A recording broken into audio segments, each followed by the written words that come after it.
এ তিতি কিতি তাহলে এসে নিরাতি হলে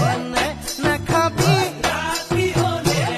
নে খাবি তা কেন ওই বুঝিছে এ যৌবন থাকে মানে এসে